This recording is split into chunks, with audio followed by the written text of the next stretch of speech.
네, 조국혁신당 대변인 강미정입니다. 먼저 제주항공 여객기 희생자 그리고 유가족 분들께 깊은 애도를 표합니다. 브리핑 시작하겠습니다. 내란 축의 윤석열도 변호인도 입 닫아라. 겸허하게 수사부터 받아라. 12.3 비상계엄 주도 혐의를 받고 있는 내란 축의 윤석열의 변론자 윤갑근 변호사가 공수처가 청구한 체포영장에 대해서 서울 서부지법에 의견서를 제출했습니다. 윤 씨는 체포영장을 청구한 공수처를 두고 수사 권한 없는 기관의 체포영장 청구라고 반발하면서 공수처엔 내란죄에 대한 수사권이 없다고 주장했습니다. 의뢰인이 윤석열, 변론자가 윤갑근이니 이런 주장 나오는 것도 이해가 갑니다. 윤석열 그리고 윤갑근 씨, 헌법을 무시하다 보니까 공수처법쯤이야 우습게 느껴지는 모양인데 공수처법은 직권남용 범죄 수사 과정에서 인지한 직접 관련성 있는 죄는 수사할 수 있다고 규정하고 있습니다. 그간 공수처는 윤석열에게 3차례 출석을 요구했습니다. 내란 축의 윤석열이 최후 통첩까지 응하지 않고 출석하지 않아서 청구된 영장입니다. 그러니 이제 경호처를 동원하고 군사상 비밀 운운하며 공조본의 압수수색 거부했던 낯두꺼운 짓 할 생각은 마십시오. 내란 축의 윤석열은 스스로 저지른 죄악에 대해 국민과 역사가 심판을 내리는 이 중대한 순간에도 사실 왜곡과 책임 회피로 일관하고 있습니다. 12구 이태원 참사가 벌어졌을 때도 사실을 왜곡하고 책임을 회피했었죠. 도대체 이게 몇 번째입니까? 윤석열과 그에 동조하는 세력이 내놓은 반박 입장은 민주주의를 부정하며 법치를 발아래로 보는 그야말로 국민의 눈과 귀를 가리는 구차한 시도에 불과합니다. 12월 3일의 대한민국 국민 모두가 증인입니다.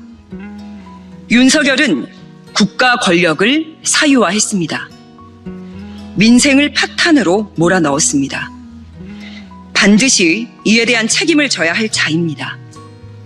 대한민국 국민이 보는 앞에서 내란을 일으키며 독재체제 구축을 통해 대한민국 헌정 질서를 파괴하려고 했던 자가, 국민의 삶을 짓바쁜 자가 이제 와서 자신을 피해자로 둔갑시키며 비열함의 극치를 보여주고 있습니다.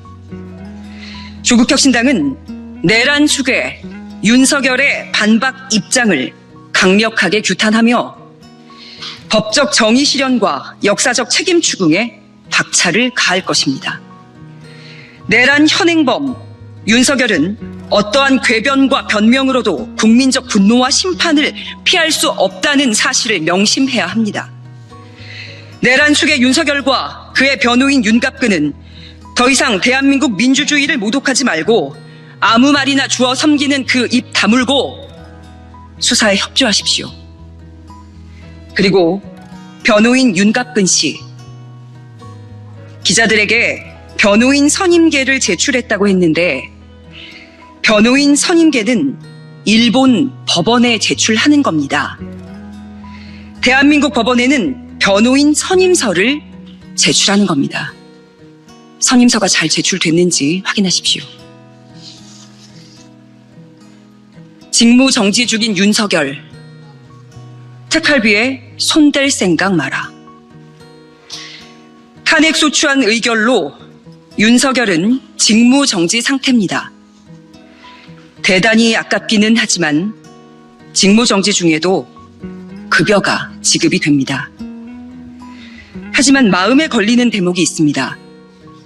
혹시 윤석열이 직무 정지 중임에도 특수활동비, 특정 업무 경비, 업무 추진비를 계속 사용하고 있는 것이 아닐지 의심됩니다.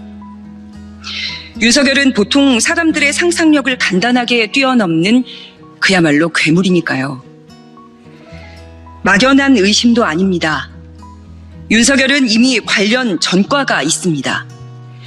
뉴스타파 등 언론 보도에 따르면 윤석열은 검찰총장 시절 추미애 당시 법무부 장관의 징계 청구로 직무가 배제되었을 때도 3,200만 원 상당의 특수활동비를 사용하였다는 구체적 의혹이 제기된 바가 있고 대검찰청은 이에 대해 납득할 만한 해명을 하지 못했습니다.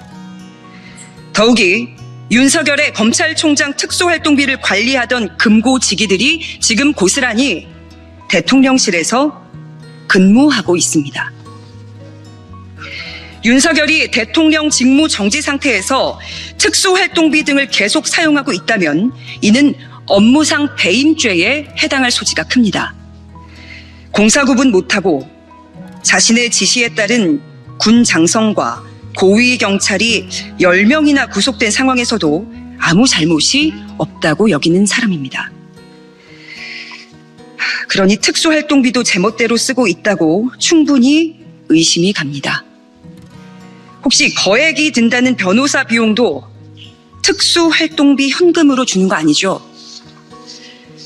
조국혁신당은 윤석열이 직무정지 상태에서 특수활동비 등 국민의 혈세를 함부로 썼는지 국회에서 철저히 검증하고 따져 묻겠습니다. 그러니 윤석열은 행여라도 업무상 배임죄가 추가되지 않도록 처신 똑바로 하기 바랍니다.